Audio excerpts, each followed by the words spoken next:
അതുകൊണ്ട് താങ്കൾ കുട്ടി എന്നൊന്നും വിളിക്കേണ്ട ആവശ്യമൊന്നുമില്ല. ഞാൻ നഗരസഭയുടെ മേയറാണ്.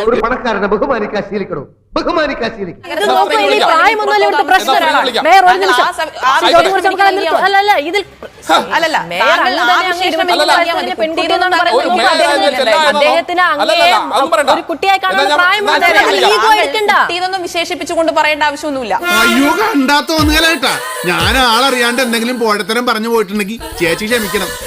എന്തൊക്കെയായി വന്നിരുന്നു പറയുന്നത്? ഒരു മേയർ ആയപ്പോഴത്തെ എല്ലാം നേടി നാന്ന ധാരണ, ഒരു മേയർ ആയപ്പോഴത്തെ എല്ലാം നേടി നാന്ന ഈ രാജ്യത്ത്.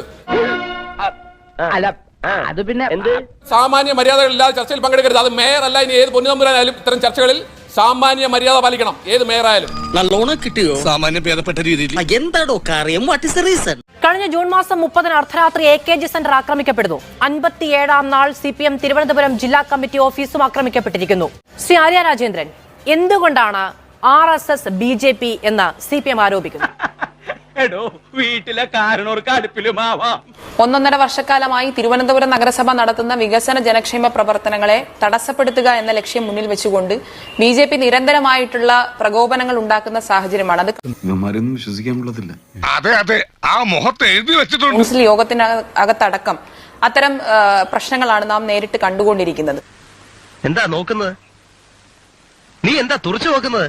അതിനെ തുടർന്നുകൊണ്ട് തന്നെ ഇന്നലെ LDFന്റെ ഒരു പൊളിറ്റിക്കൽ വേദിയാണ് നാം ഓർക്കേണ്ടത്, ഒരു ഔദ്യോഗിക പരിപാടിയല്ല. LDFന്റെ ഒരു പൊളിറ്റിക്കൽ വേദിയായിട്ടുള്ള വികസന മുന്നേറ്റ ജാഥ വഞ്ചൂർ വാർഡിൽ സ്വീകരണ പരിപാടികൾ നടന്ന് ആ പരിപാടി നടന്നുകൊണ്ടിരിക്കുന്ന സമയത്ത് അവിടുത്തെ വാർഡ് കൗൺസിലർ ആയിട്ടുള്ള ശ്രീമതി ഗായത്രി ബാബുവിനെ ആക്രമിക്കുന്ന തരത്തിലേക്ക് ഉണ്ടാകുന്ന ഒരു സാഹചര്യം ഉണ്ടായി. ഓരോരോ തട്ടിപ്പുകളെ തുടർന്ന് രാത്രി 2 മണിയോടുകൂടി, വെളുപ്പിന് 2 മണിയോടുകൂടി നമ്മുടെ പാർട്ടിയുടെ CPMന്റെ ഓഫീസ് ആക്രമിക്കുക എന്നത് ഒരു തുടർച്ചയായ സംഭവം എന്ന് ഏതൊരു ആൾക്കും മനസ്സിലാകുന്ന ഒരു സാഹചര്യമാണുള്ളത്. അയ്യോ ദാരിദ്ര്യം. കേരളത്തിലെ ഏതെങ്കിലും ഒരു പ്രസ്ഥാനം ഇന്ന് അതിന്റെ പാർട്ടി ഓഫീസുകൾ കേന്ദ്രീകരിച്ച് മറ്റുള്ള രാഷ്ട്രീയ പ്രസ്ഥാനങ്ങൾ അക്രമം അഴിച്ചുവിട്ടപ്പോൾ അതിൽ നമ്മുടെ പ്രവർത്തകർ, ആ പാർട്ടിയുടെ പ്രവർത്തകർ സമാധാനം പാലിക്കണമെന്ന് പറഞ്ഞിട്ടുണ്ടെങ്കിൽ അത് കേരളത്തിലെ CPM എന്ന പ്രസ്ഥാനമാണ്. അമ്മയുടെ മോൻ ഇപ്പൊ ഡീസന്റാ. ഓ എനിക്കറിയില്ല ഡീസൽ. നേരത്തെ AKG സെന്ററുമായി ബന്ധപ്പെട്ടുകൊണ്ടുള്ള വിഷയത്തിലും ഇന്ന് പാർട്ടി ജില്ലാ കമ്മിറ്റി ഓഫീസ് കേന്ദ്രീകരിച്ചുകൊണ്ട് നടന്നിട്ടുള്ള അക്രമത്തിലും പാർട്ടിയുടെ ജില്ലാ സെക്രട്ടറിയും സംസ്ഥാന നേതൃത്വവും ആവർത്തിച്ച് നമ്മുടെ സഖാക്കളോട് സൂചിപ്പിച്ചത് എല്ലായിടത്തും പ്രതിഷേധ ധർണകൾ നടത്താം, പക്ഷേ ഒരു തരത്തിലേക്കുമുള്ള അനിഷ്ട സംഭവങ്ങൾ ഉണ്ടാകരുത്. ജനങ്ങളെ ഭയത്തിൽ കൊണ്ടുപോകാൻ നമ്മൾ തയ്യാറല്ല, ക്രമസമാധാന പ്രശ്നം ഉണ്ടാക്കാൻ നമ്മൾ ആരും തയ്യാറാകില്ല എന്ന് പറഞ്ഞ പാർട്ടി ആണ് CPM എന്ന പ്രസ്ഥാനം. നിങ്ങളൊക്കെ വലിയ യോഗ്യമാരായ ഞങ്ങൾ ഈ അങ്കമാലി കിടന്ന് ഇത്രയും പ്രശ്നങ്ങൾ ഉണ്ടാക്കിയിട്ട് ഇതുവരെ പോലീസ് കേസ് ഉണ്ടാ? ഒരു ബോർഡെങ്കിലും, ഒരു ഓഫീസ് എന്ന് പറഞ്ഞാൽ സ്വാഭാവികമായിട്ടും അത് ആളുകൾക്ക് മനസ്സിലാക്കാൻ വേണ്ടിയാണ് അവിടെ നമ്മൾ പ്രവർത്തിപ്പിക്കുന്നത്. അതൊരു പുതിയ അറിവാണല്ലോ. നഗരസഭ, തിരുവനന്തപുരം നഗരസഭ ഇവിടെ പ്രവർത്തിക്കുന്നുണ്ടെങ്കിൽ നഗരസഭയാണ് എന്നൊരു ബോർഡ് എഴുതി വെച്ചില്ല എങ്കിൽ ഇങ്ങനൊരു കെട്ടിടം കൊണ്ടൊരു ഉപയോഗം ഉണ്ടെന്ന് എനിക്ക് തോന്നുന്നില്ല. അപ്പൊ അവിടെ ഒരു കെട്ടിടമുണ്ട്, ആ കെട്ടിടത്തിൽ ചില ആളുകൾ സംഘടിതമായി താമസിച്ചിരുന്നു എന്ന് പറഞ്ഞാൽ ശരിയാണ്. അത് ABVPയുടെ സംസ്ഥാന കമ്മിറ്റി ഓഫീസാണ് എന്ന് പറയുന്നതിൽ എന്ത് ഔചിത്യബോധമാണുള്ളത് എന്ന് മനസ്സിലാക്കി. അവിടെ ഒരു ബോർഡ് പോലും സ്ഥാപിച്ചിട്ടില്ല. 1. 2, ഇങ്ങനെ ഒരു ചർച്ചയൊക്കെ വന്നു. എല്ലാവരും ഇവിടെ ABVPയുടെ ഓഫീസ് കേന്ദ്രീകരിച്ചുകൊണ്ട് ആക്രമണം CPM അഴിച്ചുവിട്ടു എന്ന് പറഞ്ഞപ്പോൾ ഞാൻ പരിശോധിച്ചു നഗരസഭയുടെ മേയർ എന്നുള്ള നിലയിൽ. അതൊരു ഓഫീസ് പർപ്പസിന് വേണ്ടി ഉപയോഗിക്കുന്ന കെട്ടിടമാണോ? നിയമവിരുദ്ധമായി ചില ആളുകൾ അവിടെ ഓഫീസ് നടത്തുന്നുണ്ട് എന്ന വിഷയം BJPയുടെ ജില്ലാ പ്രസിഡന്റിന്റെ ശ്രദ്ധയിലുള്ള വിഷയമാണോ? എങ്കിൽ താങ്കൾ അത് തിരുത്തണ്ടേ? നിയമത്തിന് വിധേയമല്ലാതെ റെസിഡൻഷ്യൽ പർപ്പസിന് ഉപയോഗിക്കുന്ന പാർപ്പിട ആവശ്യത്തിന് എന്ന് നഗരസഭയുടെ വരുമാനത്തിൽ, നഗരസഭയുടെ റവന്യൂ ഡിപ്പാർട്ട്മെന്റിൽ സെക്ഷനിൽ രേഖപ്പെടുത്തിയിട്ടുള്ള ഒരു കെട്ടിടം ഓഫീസാണ് എന്ന് സ്ഥാപിച്ചു കഴിഞ്ഞാൽ അത് തെറ്റായ പ്രവണതയാണ് എന്നുകൂടി ഞാൻ അദ്ദേഹത്തെ ഓർമ്മപ്പെടുത്താൻ ആഗ്രഹിക്കണം. തിരുവനന്തപുരം നഗരത്തിൽ ഒരുപാട് ഓഫീസുകൾ പ്രവർത്തിക്കുന്നുണ്ട്. നമുക്ക് എല്ലാ ഓഫീസിന്റെയും ചരിത്രം പരിശോധിക്കണം. AKG സെന്റർ CPMന്റെ പാർട്ടി ഓഫീസാ. അതിന് പാർട്ടി ഓഫീസിന്റെ ബോർഡ് എന്താ വെക്കാത്തത്? AK ആന്റണി മുഖ്യമന്ത്രി ആയിരുന്നപ്പോഴേക്കും പഠന ഗവേഷണത്തിന് കൊടുത്ത സ്ഥാപനമാണത്. അത് മാർക്സിസ്റ്റ് പാർട്ടിയുടെ ഓഫീസ് എന്ന ബോർഡ് വെക്കാനുള്ള തന്റെ ഇടം അവർക്കില്ല. പേടിയാ പേടിക്കും, ദൈവന്മാര് പേടിക്കും. ഇത്രയും കാലം നടപടിയെടുത്തോ? ഇത്രയും കാലം തീരുമാനിച്ചോ? ഇത്രയും കാലം എന്തെങ്കിലും ആക്ഷൻ എടുത്തോ? അത് പിന്നെ തിരുവനന്തപുരത്തെ 100 കണക്കിന് സ്ഥാപനങ്ങൾ ഇതുപോലെ മാർക്സിസ്റ്റ് പാർട്ടിയുടെ ഓഫീസുകളായിട്ട് പ്രവർത്തിക്കുന്നുണ്ട്. തന്റെ ഇടമുണ്ടോ നാളെ രാവിലെ ലൈസൻസ് ഇല്ലാതെ പ്രവർത്തിക്കുന്ന എല്ലാ സ്ഥാപനങ്ങൾക്കും എതിരെ നടപടിയെടുക്കാനുള്ള ധൈര്യമുണ്ടോ? ഇങ്ങനെയുള്ള തന്റെ ഇടമുണ്ടെന്ന് പറയണം. പതിറ്റാണ്ടുകളായി കുടുംബ സ്വത്ത് പോലെയും പാർട്ടി പ്രവർത്തകർക്ക് കൊടുത്തിട്ട് അതിൽ നിന്നും വിഹിതം പറ്റിക്കൊണ്ടും പൊതുമുതൽ 100 കണക്കിന് സ്ഥാപനങ്ങളും ബിൽഡിങ്ങുകളും പ്രവർത്തിക്കുന്നുണ്ട്. AKG സെന്റർ നാളെ ഒഴിപ്പിക്കേണ്ടി വരും. AKG സെന്റർ നാളെ ഒഴിപ്പിക്കേണ്ടി വരും ഈ നിയമം ശക്തമായിട്ട് നടപ്പിലായി കഴിഞ്ഞാൽ. അതുകൊണ്ട് ആ ഭാഗമൊന്നും ചർച്ച ചെയ്യാതിരിക്കുന്നതാണ് നല്ലത്. DYFIയുടെ സംസ്ഥാന നേതാക്കന്മാരുടെ അക്കൗണ്ടിലേക്ക് പോയിട്ട്, ഉന്നതകുല ജാഥയുടെ അക്കൗണ്ടിലേക്ക് പോയിട്ട് ആ കേസന്വേഷണം ലോക്കൽ പോലീസിൽ നിന്ന് ക്രൈംബ്രാഞ്ചിലേക്ക് ഇപ്പൊ വിജിലൻസിന്റെയും കയ്യിൽ കൊടുത്തിട്ട് ആ അന്വേഷണ റിപ്പോർട്ടിന് അടയിരിക്കുകയാണ്. ഒരു തെളിവുകൾ പോലും കൊടുക്കാതെ മുക്കി വെച്ചിരിക്കുക ഈ നഗരസഭ. പരമശിവത്തെ കുറിച്ച് കൂടുതൽ എന്തെങ്കിലും അറിയണം? ആ ഭരണ സംവിധാനത്തിന്റെ കഴിവുകേട് കൊണ്ടാണ് റോഡുകൾ കുഴികളായി കിടക്കുന്നത്. അത് സൂചിപ്പിച്ചുകൊണ്ടാണ് ജനപ്രതിനിധിക്ക് നിവേദനം കൊടുക്കുന്നത്. അപ്പൊ എന്തിനാ അസ്വസ്ഥരാകുന്നത്? എന്റെ രാഷ്ട്രീയ ഭാവിയെ കരുതിക്കുട്ടി തേജോധം ചെയ്യാനുള്ള നിങ്ങളുടെ ശ്രമം ഉണ്ടല്ലോ, അത് നടക്കട്ടെ. തൽക്കാലം ഞാൻ ഇവിടെ പറയുന്നു. ഇനി വേറൊരു കാര്യം, എന്തോ പരാമർശം മാധു എത്രയോ വർഷം കൊണ്ട് മാധ്യമ ചർച്ചകളിലും പ്രസംഗത്തിലും ഒക്കെ പ്രസംഗിയൊക്കെ ചെയ്യുന്ന ആളാണ് ഞാൻ. വ്യക്തമായിട്ട് ഉത്തമ ബോധ്യത്തോടെയാണ് പരാമർശങ്ങൾ നടത്തുന്നത്. ഞാനിന്ന് രാവിലെ പത്രസമ്മേളനം നടത്തി. ഞാനൊരു സിസ്റ്റത്തിന്റെ, ഒരു വ്യക്തിയുടെ പേര് പറഞ്ഞിട്ടില്ല, ഒരു പോസ്റ്റിലിരിക്കുന്ന ആൾക്കാരുടെ പേര് പറഞ്ഞില്ല, ആ പോസ്റ്റിന്റെ പേര് പറഞ്ഞിട്ടില്ല.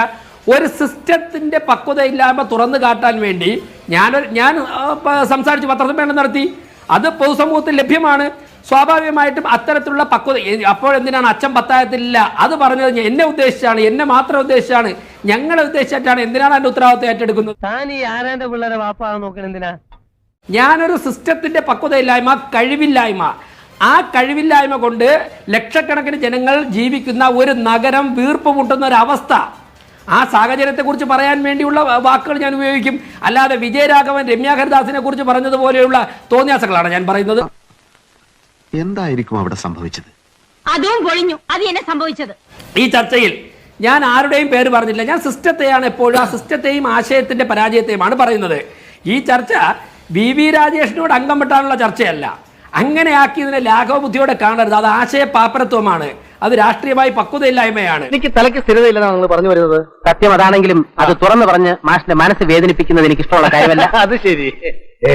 മേയർ പരസ്യമായി പറയുന്നു, തന്നോടൊപ്പമുള്ള ഭരണപക്ഷത്തിന്റെ ഭാഗമായിട്ടുള്ള ഒരു വനിതാ കൗൺസിലറെ പരസ്യമായി കടന്നു പിടിച്ച് അവരുടെ സ്ത്രീത്വത്തെ അപമാനിക്കുന്ന രീതിയിൽ പെരുമാറി BJPക്കാർ അഥവാ ABVPക്കാർ എന്ന് പരസ്യമായി പറയുന്നു. അതൊന്നും എനിക്കറിയാൻ മേല. ഇങ്ങനെ എന്തെങ്കിലുമൊക്കെ പറയുമ്പോഴേ എന്റെ മനസ്സിനൊരു സന്തോഷം ഉണ്ടാവുള്ളൂ. ഞാൻ എന്റെ സന്തോഷം നോക്കിയാൽ പോരെ. ഇതിന്റെ പേരിൽ അതേ കൗൺസിലർ പോലീസ് സ്റ്റേഷനിൽ പരാതി കൊടുത്തു എന്ന് മേയർ തന്നെ പറയുന്നു. ഭരണകക്ഷിയുടെ ഭാഗമാണെന്ന കാര്യം മറക്കരുത്. എന്നിട്ട് മേയർ പറയുന്നു പോലീസ് അവരെ കസ്റ്റഡിയിൽ എടുത്തിരുന്നു എന്ന് പറയുന്നു. എന്നിട്ട് മേയർ തുടർന്ന് പറയുന്നു BJPയുടെ ജില്ലാ പ്രസിഡന്റ് അവിടെ പോലീസ് സ്റ്റേഷനിലേക്ക് അതിക്രമിച്ച് കടന്ന് അസഭ്യവർഷം ചൊരിഞ്ഞ് അവരെ പിടിച്ചിറക്കി കൊണ്ടുപോയി എന്ന് മേയർ പറയുന്നു. മേയർ ആരാണ്? CPMന്റെ നേതാവാണ്. ഇവിടെ ആരാണ് ഭരിക്കുന്നത്? CPM ആണ് ഭരിക്കുന്നത്. ഇവിടെ ആരാണ് മുഖ്യമന്ത്രി? ഇവിടെ പിണറായി വിജയനാണ് മുഖ്യമന്ത്രി. അപ്പോൾ പിണറായി വിജയൻ മുഖ്യമന്ത്രിയായിരിക്കുമ്പോൾ തിരുവനന്തപുരത്തെ ഒരു വനിതാ കൗൺസിലറെ അവരെ സ്ത്രീത്വത്തെ അപമാനിക്കുന്ന രീതിയിൽ ABVPക്കാർ കടന്നാക്രമിച്ചു എന്ന് അവർ തന്നെ അവകാശപ്പെടുമ്പോൾ അവരുടെ പോലീസ് തന്നെ കസ്റ്റഡിയിലെടുത്ത് വഞ്ചൂർ പോലീസ് സ്റ്റേഷനിൽ കൊണ്ടുപോയി എന്ന് അവർ തന്നെ അവകാശപ്പെടുമ്പോൾ അവിടെ BJPയുടെ ജില്ലാ പ്രസിഡന്റ് കടന്നു കയറി നിയമവിരുദ്ധമായി അവരെ മോചിപ്പിച്ചു എന്ന് പറയുന്നത് CPMന്റെ നേതാവ്, DYFIയുടെ നേതാവ്, നമ്മുടെ തിരുവനന്തപുരത്തിന്റെ മേയറാണ്. ആഭ്യന്തര വകുപ്പ് പരാജയമാണെന്ന് മേയർ പരസ്യമായി സമ്മതിച്ചിരിക്കുന്നു. മുഖ്യമന്ത്രി പരാജയമാണെന്ന് മേയർ സമ്മതിച്ചിരിക്കുന്നു.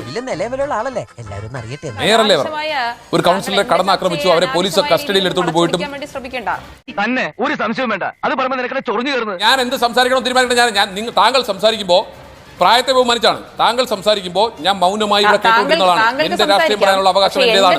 ഞാൻ എന്ത് പറയണം തീരുമാനിക്കുന്നത് ഞാൻ എന്ത് പറയണം തീരുമാനിക്കുന്നത് ഞാനാണ്. എനിക്ക് ഗായത്രി ബാബു എന്ന് പറയുന്ന ഇന്ന് കോടതിയിൽ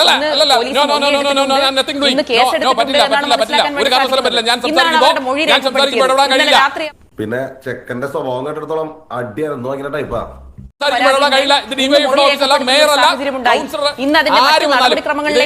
തിരുവനന്തപുരം നഗരസഭയോ അല്ല, ഇത് തിരുവനന്തപുരം നഗരസഭയോ അല്ല. പിന്നെ ഗായത്രി കൊടുത്തിട്ടുള്ള പരാതിയിന്മേൽ ഇന്ന് പോലീസ് അവരുടെ മൊഴി രേഖപ്പെടുത്തി കേസെടുത്തിട്ടുണ്ട് എന്നത് ഗായത്രി തന്നെ ഇപ്പൊ വ്യക്തമാക്കുന്ന ഒരു സാഹചര്യം. അപ്പൊ അതിന്റെ മറ്റു നടപടിക്രമങ്ങൾ പോലീസ് ആലോചിച്ച് ചെയ്യേണ്ട കാര്യങ്ങളാണ്.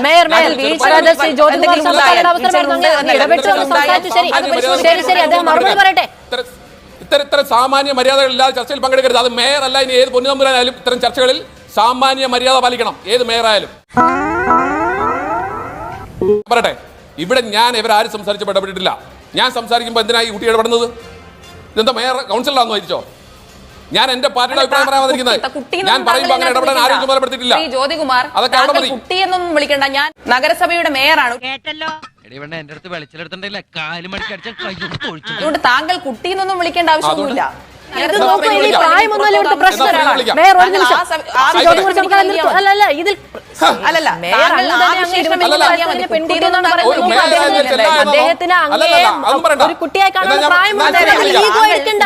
വിശേഷിപ്പിച്ചുകൊണ്ട് എന്തൊക്കെ വന്നിരുന്നു പറയുന്നത്? ഒരു മേയർ ആയപ്പോഴത്തെ എല്ലാം നേടി ധാരണ, ഒരു മേയർ ആയപ്പോഴത്തെ എല്ലാം നേടി ഈ രാജ്യത്ത്.